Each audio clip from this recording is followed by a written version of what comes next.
Assalamualaikum warahmatullahi wabarakatuh. Nama saya Muhammad Amiruddin bin Muhammad Arman daripada kelas DPB 3B. Nombor kad matrik saya 08 DPB 19F1081. Baiklah. Sekarang saya akan menunjukkan pelan rumah saya. Seperti yang dilihat, ini adalah pelan rumah saya. Saya melukis pelan ini bersertakan dengan kiraan di setiap ruang-ruangnya sekali. Saya mula mendiami rumah ini pada sekitar tahun 2004, iaitu ketika itu saya berusia sekitar 3 tahun.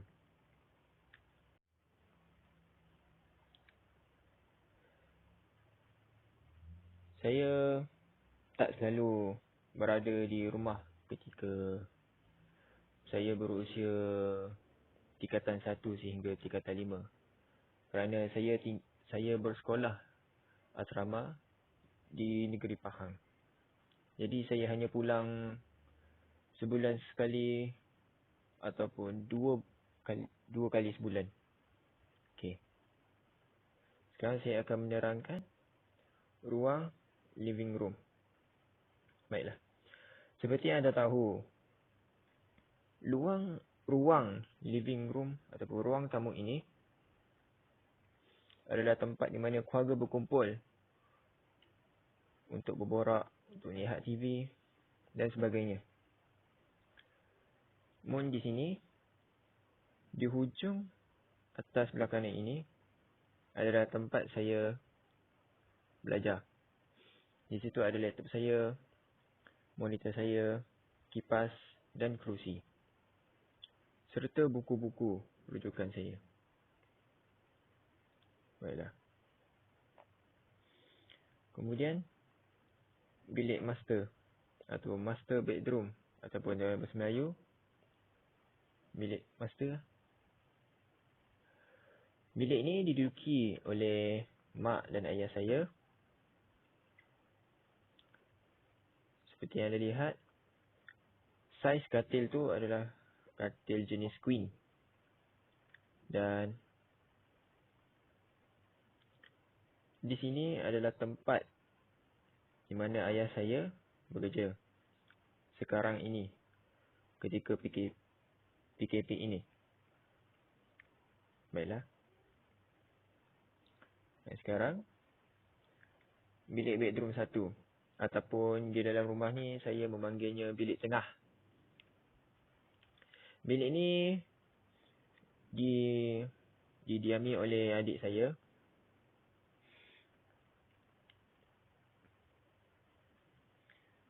Seperti yang dilihat, katil jenis saiz single.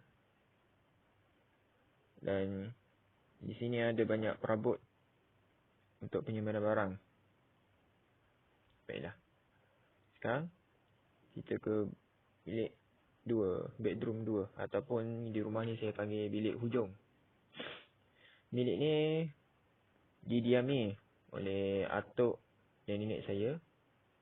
Dan ianya atuk dan nenek saya boleh tidur berasingan. Seperti yang dilihat, ada 2 katil single.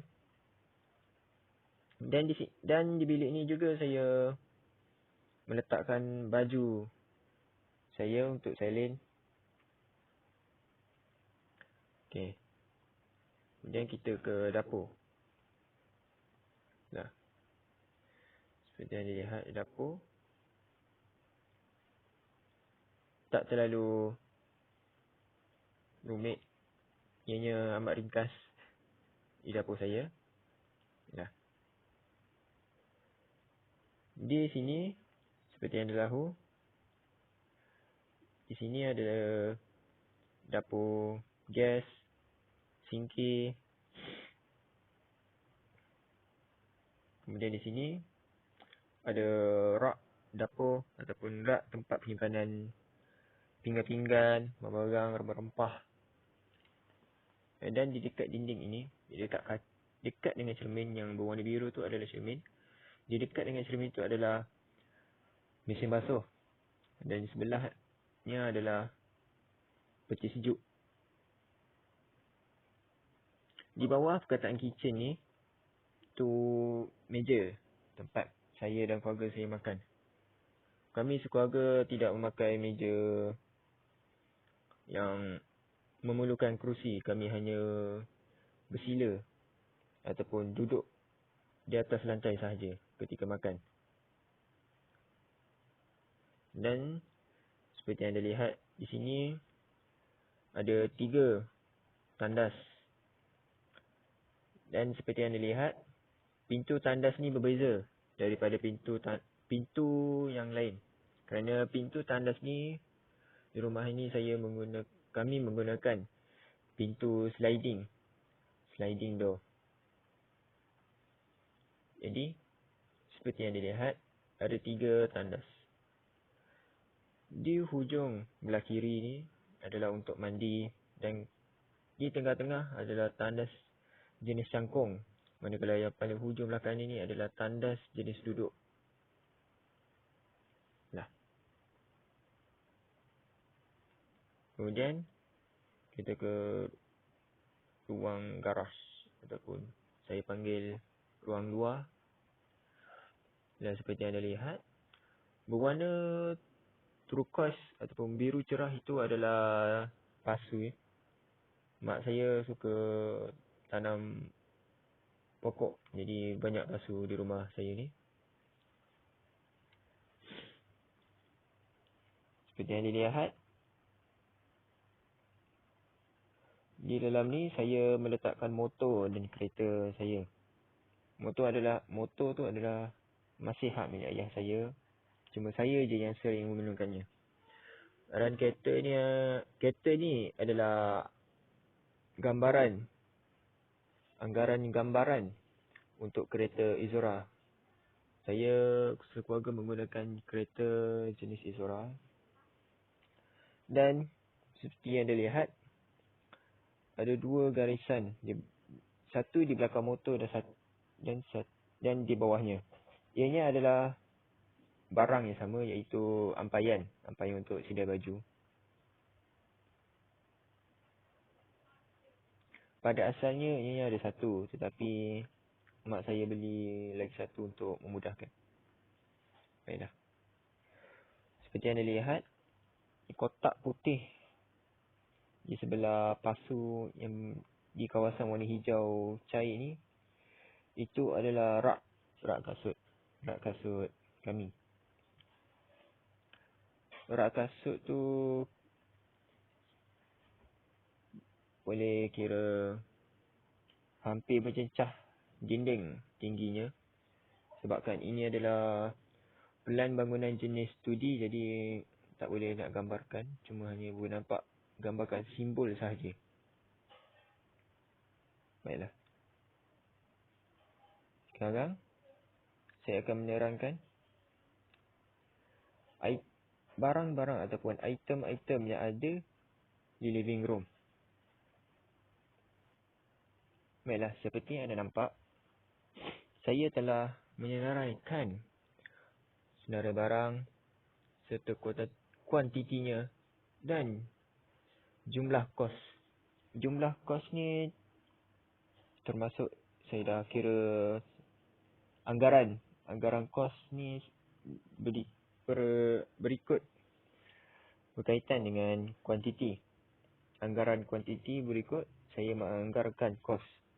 Jadi untuk barangan ruang tamu yang pertama, sofa. Untuk sofa saya ada 2. Jadi anggaran jumlahnya adalah 2,000. Kemudian saya ada rak buku berkuantiti 2 dan anggaran jumlah kosnya adalah 200. Kemudian saya ada televisyen. Televisyen hanya ada 1 dan anggaran kosnya adalah 2,000. Kemudian meja televisyen, iaitu meja untuk meletakkan televisyen. Kerana saya di rumah ni saya tidak menggantungkan televisyen saya hanya letakkan di meja. Dan anggaran dan kuantitinya hanya 1 dan anggaran jumlah kosnya adalah 100. Kemudian saya ada almari buku.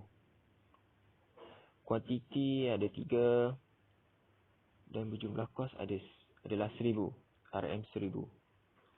Kemudian saya ada meja, laptop dan kerusi, iaitu tempat saya belajar. Ada satu dan berkuantiti, anggaran kuantiti ada RM350. Kemudian saya ada meja belajar. Meja belajar ni adalah meja belajar bersaiz untuk kanak-kanak. Biasa kanak-kanak belajar. Meja lipat. Saya panggil di rumah ni, saya panggil meja lipat. Berkuantiti 4 dan anggaran kosnya adalah RM200. Kemudian saya ada kotak barangan ataupun saya panggil box. Ada 4 dan jumlah harganya adalah RM100. Kemudian saya ada bako sampah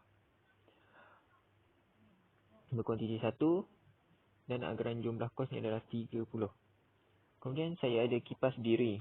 Kipas diri ni seperti yang anda nampak di plan tadi, di sebelah kursi saya tadi. Dan satunya di tepi televisyen. Ianya ada 2 kuantiti dan anggaran kosnya adalah sebanyak RM150. Saya akan menerangkan item-item atau barang-barang yang ada di master bedroom. Baiklah. Item-item yang ada di bilik master bedroom atau bilik tidur utama seperti berikut. Yang pertama, tilam dan katil berkuantiti 1 dan jumlah harganya adalah sebanyak RM1,500. Kemudian ada meja kerja dan kerusi kuantiti 1, jumlah kos adalah sebanyak RM250. Kemudian ianya ada almari baju saiz besar kuantiti 2 dan anggaran jumlah kos adalah sebanyak RM1,000. Kemudian adanya ada almari baju saiz kecil, biasa untuk baju-baju kecil yang tidak memerlukan hanger ataupun penyangkut, ataupun yang tidak memerlukan penyangkut baju. Jadi ianya ada 2. Anggaran kosnya adalah sebanyak RM500. Kemudian ampaian kain tuala untuk jemur kain tuala di bilik ada 2 dan anggaran kos untuk kedua-dua barang tersebut adalah sebanyak RM100. Kemudian saya ada almari barang, iaitu untuk meletakkan barang. Ada 1 kuantiti dan anggaran kosnya adalah sebanyak RM500. Kemudian saya ada penyangkut baju. Penyangkut baju ni biasa di rumah ni saya diletakkan di belakang pintu.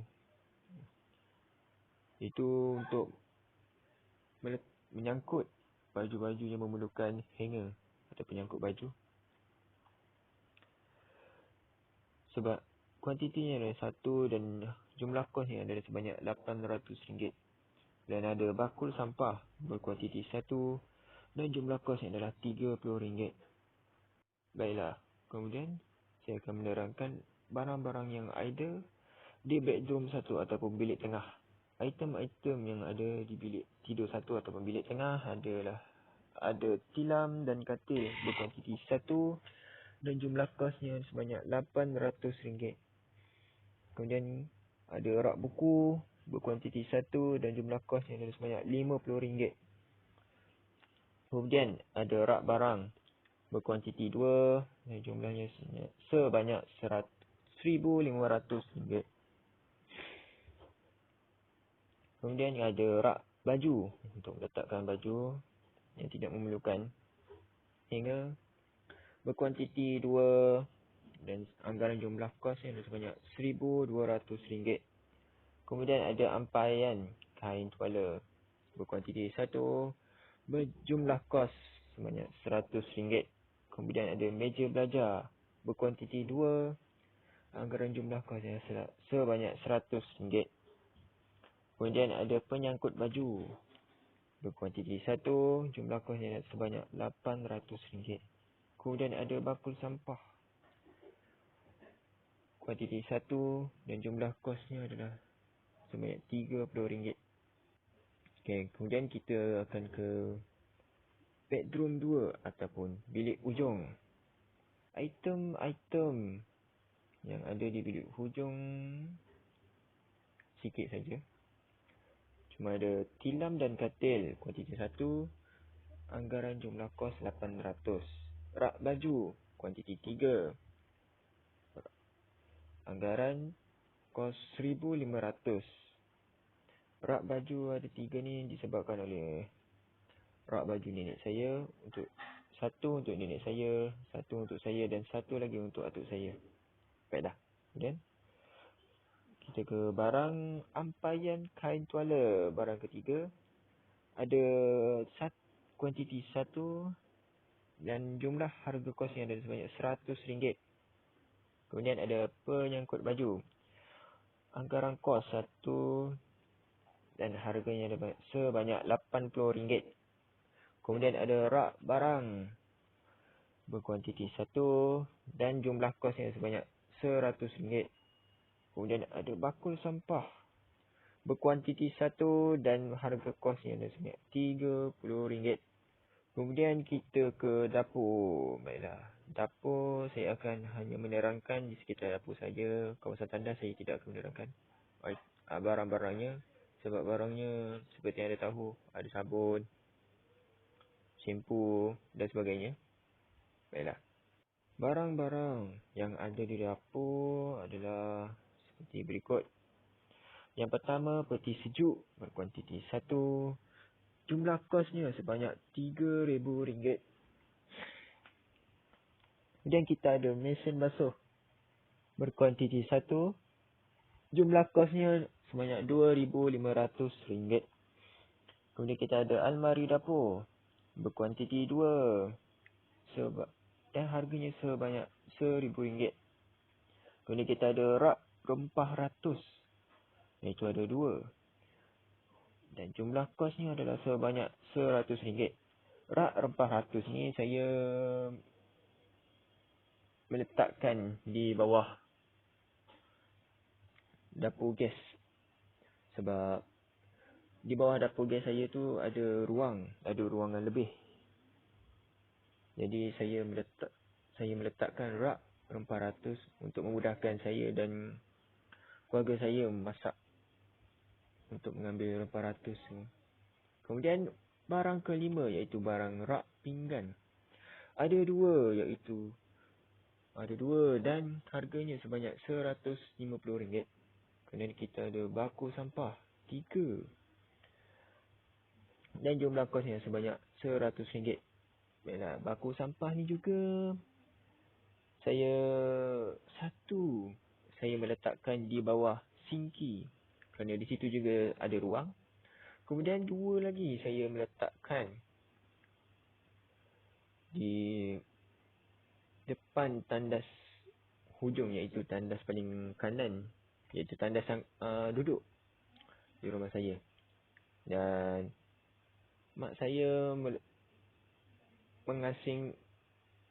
mengasingkan baku sampah ketiga-tiga ini kepada spesifikasinya, seperti baku sampah 1 di sinki untuk sisa-sisa makanan, manakala 2 lagi untuk barangan plastik dan kotak untuk kita semula. Di rumah ni kita orang panggil bakul kita semula, baku sampah kita semula. Baiklah, untuk barang yang terakhir di dapur adalah bekas air mineral, ataupun di rumah ni kita orang panggil tong air. Ianya ada 1 dan jumlah kos yang sebanyak RM80 anggaran kos.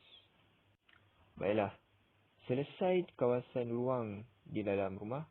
Kemudian saya akan menerangkan barang-barang yang ada di garaj ataupun di luar rumah. Baiklah, barangan yang ada di luar rumah ataupun di sini saya tulis halaman. Barangan yang pertama adalah rak kasut. ada 2 dan jumlah kosnya sebanyak RM250. Kemudian saya ada pasu bunga dan saya menganggarkan ada 10 kuantiti dan anggaran kosnya adalah sebanyak RM1,500. Kemudian saya ada ampaian baju, ada 2 dan anggaran kosnya adalah sebanyak RM300. Kemudian saya ada kotak barangan berkuantiti 4 dan anggaran kosnya sebanyak RM100. Kemudian saya ada kursi malas berkuantiti 1 dan anggaran kosnya sebanyak RM100. Kursi malas ni kebiasaannya atuk saya yang duduk kerana dia suka duduk di luar. Jadi mak saya belikan untuk dia di nilai 3. Nilai 3, jarak nilai 3 jauhnya daripada rumah saya tidaklah jauh. Saya hanya boleh berjalan kaki saja. Tidak terlalu jauh. Kemudian para seterusnya adalah kekuda. Kekuda ni mana yang tak tahu, ianya seperti kerusi tapi ianya rendah dan tidak ada tempat penyandar. Ianya biasa digunakan untuk kenduri, duduk santai-santai sahaja, duduk sekejap. Okey. Kuantitinya ada 1 dan jumlah kosnya adalah sebanyak RM20. Kemudian saya ada baldi dan gayung. Fungsi baldi dan gayung di luar halaman ni adalah untuk menyiram pasu bunga kerana saya tidak ada penyiram bunga yang khas, alat penyiram bunga yang khas. Jadi kuantitinya ada 1 untuk baldi dan 1 untuk gayung. Gayung ni yang ataupun panggilan lain adalah cebok. Okey. Anggaran kos untuk kedua-dua barang tersebut adalah sebanyak RM80. Kemudian kita ke topik agenda yang pertama, yang sebenarnya. Okey. Untuk aset penambahbaikan dari segi aset awam adalah di garaj, iaitu di tepi kursi malas ni ada retakan simen dan ini adalah gambarnya. Seperti yang anda lihat, ini adalah gambaran semi pecah. Kemudian untuk aset item yang lain, iaitu aset mechanical, adalah Swiss. Swiss di gambar berikut adalah Swiss di bilik tengah, iaitu milik adik saya. Seperti yang anda nampak, Swiss tersebut goyang ataupun tidak dekat dengan betul di dinding. Dan ini adalah gambaran di sisi lain. Seperti yang anda lihat, bezaan antara kedua-dua Swiss tersebut, 1 melekat di dinding, terapat. Kemudian manakala 1 lagi tidak rapat dan dengan jelas boleh nampak wayar-wayar yang ada di dalamnya. Baik. Kemudian kita ke aset electrical.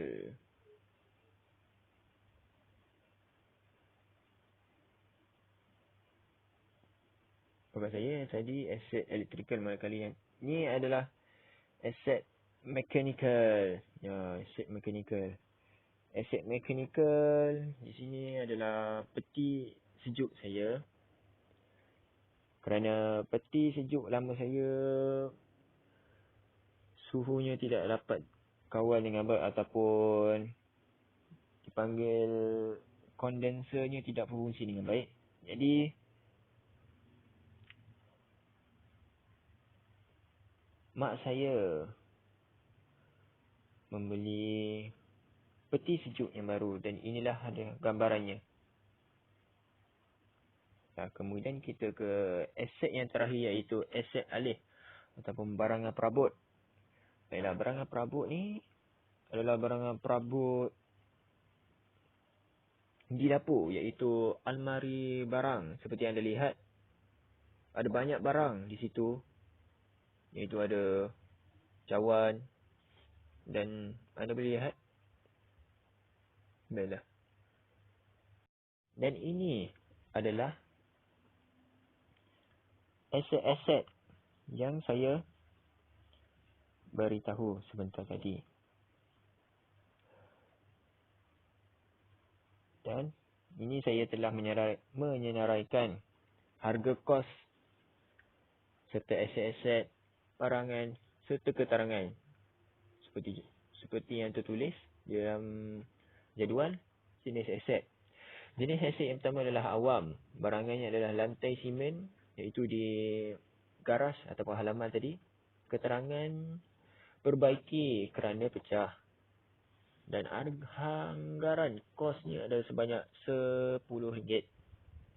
Kemudian kita ada jenis aset mekanikal, iaitu peti sejuk. Peti sejuk yang ada di dapur. Kemudian beli baru kerana suhu tidak berfungsi dengan baik. Kemudian anggaran kosnya sebanyak RM3,000. Kemudian kita ada electrical, iaitu barangan suis di bilik tengah. Perbaiki kerana longgar. Dan anggaran kosnya untuk perbaiki sebanyak RM20. Kemudian kita ada aset alih, iaitu perabot. Barangannya adalah almari dapur. Keterangannya adalah beli baru kerana almari yang lama patah.